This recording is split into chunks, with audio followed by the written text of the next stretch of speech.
Il arrive un moment dans la vie de chaque homme, s'il a de la chance, où tout ce qu'il pensait savoir sur les femmes bascule. Ce n'est pas une astuce qu'il apprend ou une stratégie qu'il découvre. C'est une transformation profonde de sa perception qui modifie non seulement sa façon de voir les femmes, mais aussi la façon dont elles réagissent à son égard.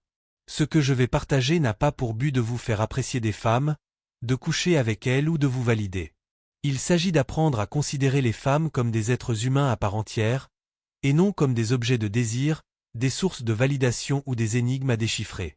Ironiquement, ce changement de perspective vous rend bien plus attirant que n'importe quelle technique ou tactique. Il ne s'agit pas de politiquement correct ou de philosophie du bien-être. C'est de la psychologie pratique qui transforme chaque relation que vous entretenez avec les femmes, qu'elles soient professionnelles, platoniques ou amoureuses. Car une fois que vous avez compris cette vérité, vous ne pouvez plus la déconstruire. Explorons cette prise de conscience qui change tout, la prison de la perception. Pendant des années, j'ai vu les femmes à travers un prisme étroit. Chaque interaction était filtrée par des questions comme « Est-elle célibataire ? Est-ce que je lui plais ? Comment puis-je la rendre intéressante ?» D'une certaine manière, elles sentaient que je ne les voyais pas pleinement. Je les voyais à travers le filtre de mes propres désirs et de mes propres intentions. La révélation est venue lorsque j'ai été confronté à une vérité dérangeante. J'avais inconsciemment traité les femmes comme des personnages secondaires de mon histoire, au lieu de les reconnaître comme des protagonistes de la leur. Pensez à votre propre monde intérieur. Les rêves, les peurs, les insécurités, les espoirs, les souvenirs qui définissent qui vous êtes.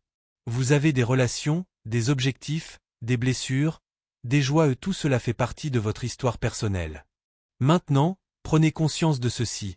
Chaque femme que vous avez rencontrée possède ce même monde intérieur. Elle n'est pas un personnage secondaire de votre histoire, elle est le protagoniste de la sienne. Lorsque cette vérité m'est apparue non seulement intellectuellement, mais profondément tout a changé. Prenons un exemple simple, une femme dans un café, visiblement stressée et jonglant avec trop de choses. Avant, j'aurais pu voir cela comme une interaction possible, une occasion de charmer, de créer un lien, de voir où ça mène. Mais lorsque j'ai commencé à la considérer comme une personne plutôt que comme une opportunité, quelque chose a basculé. Lorsque je lui ai proposé de l'aide, ce n'était pas une stratégie, mais de l'empathie. Un être humain en rencontre un autre. Ce petit moment a tout changé. J'ai réalisé à quel point mon attention avait toujours été filtrée par l'attirance. Au travail, j'ai commencé à écouter sincèrement mes collègues féminines, sans ce bruit de fond discret de l'évaluation. En société, je parlais aux femmes simplement pour créer un lien, pas pour les impressionner. Et lorsqu'il s'agissait de femmes qui m'attiraient réellement, la différence était profonde. Au lieu de simuler l'assurance ou de répéter l'attirance, je suis devenu sincèrement curieux. Qui était-elle ? Quels étaient ses rêves, ses peurs, ses valeurs et ses perspectives ? Comment voyait-elle le monde ? Les femmes ressentent immédiatement cette différence. Elles savent quand on les regarde plutôt que de se projeter sur elles. Elles se sentent comprises, respectées, valorisées, non pas comme des partenaires potentiels, mais comme des êtres humains à part entière. La révolution de l'empathie. Lorsqu'on commence à considérer les femmes comme des personnes à part entière, l'empathie devient automatique. On commence à comprendre leurs expériences non pas comme des idées, mais comme des réalités qui façonnent leur façon d'évoluer. J'ai commencé à remarquer des choses que j'avais ignorées toute ma vie. Comment les femmes gèrent constamment leur sécurité d'une manière que les hommes ne prennent que rarement en compte. Choisir une place de parking en fonction de la lumière, vérifier les alentours avant de quitter leur voiture, réfléchir à 2 fois avant de marcher seule. Comment elles naviguent sur des lieux de travail où elles sont souvent interrompues ou sous-estimées. Comment elles supportent la charge mentale d'évaluer constamment les intentions des hommes, même dans des situations informelles. Cette prise de conscience ne m'est pas venue des livres ou des débats, mais de l'écoute et de la conviction du vécu des femmes. Une amie m'a un jour confié combien il était épuisant de rejeter poliment les hommes. Chaque fois que je dis non, m'a-t-elle dit, je dois gérer ses émotions. Va-t-il se mettre en colère ? Continuer à insister ?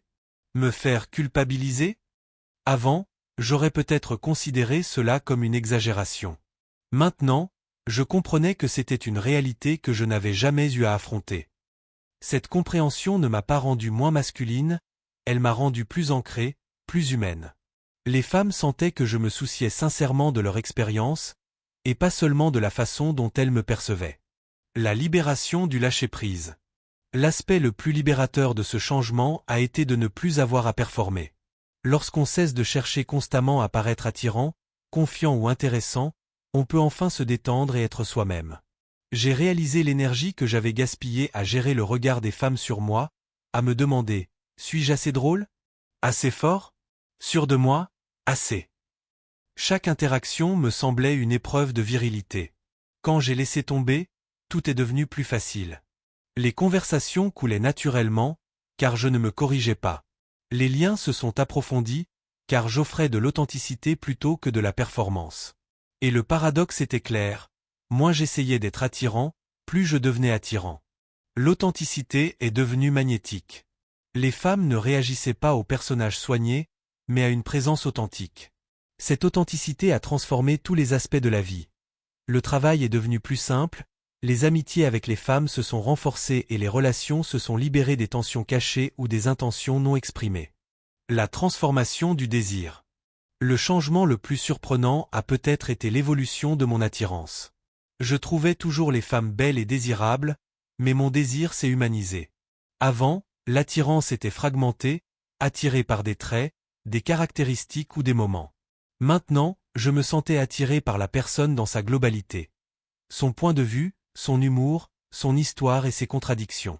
C'est un désir plus profond et plus stable, ancré dans la compréhension, et non dans le fantasme. Et les femmes le ressentent immédiatement. Elles peuvent le ressentir quand on est attiré par ce qu'ils sont plutôt que par ce qu'ils représentent.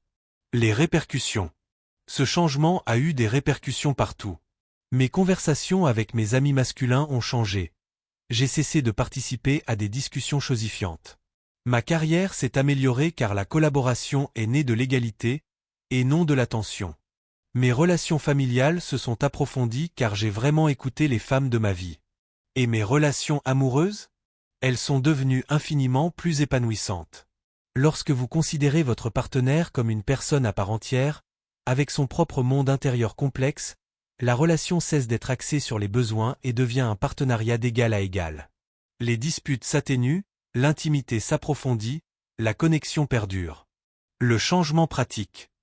Ce n'est pas une philosophie abstraite, c'est une prise de conscience pratique. Chaque fois que vous rencontrez une femme, rappelez-vous, elle est le personnage principal de son histoire. Observez vos propres pensées. Êtes-vous en train d'évaluer, d'accomplir ou de rechercher l'approbation ? Saisissez ces moments et remplacez-les par de la curiosité. Demandez-vous, à quoi aurait pu ressembler sa journée ? Quels défis rencontre-t-elle ? Qu'est-ce qui compte vraiment pour elle en ce moment ? Au travail, observez si vous traitez les contributions des femmes avec la même attention. Même poids que les hommes. Interrompez-vous plus souvent ? Attendez-vous plus de preuves ? Dans une conversation, écoutez-vous pour comprendre ou attendez-vous de répondre ? En couple, peut-on apprécier de connaître quelqu'un d'intéressant même si l'amour n'est jamais au rendez-vous ? Ces petits changements intérieurs transforment complètement la façon dont les femmes vous perçoivent, et dont vous les percevez. Le vrai secret n'est pas compliqué. Il s'agit de passer de la vision des femmes à travers vos besoins et vos désirs à la reconnaissance de leur complexité et de leur intégralité. Si ce message a bouleversé votre point de vue, abonnez-vous et partagez vos impressions ci-dessous. Ces conversations sont importantes, car elles aident les hommes à établir des relations authentiques et respectueuses avec les femmes. Et n'oubliez pas, l'objectif n'est pas la perfection. C'est la prise de conscience. Une prise de conscience qui vous permet de voir au-delà de l'attirance, vers la connexion. Cette prise de conscience à elle seule change tout.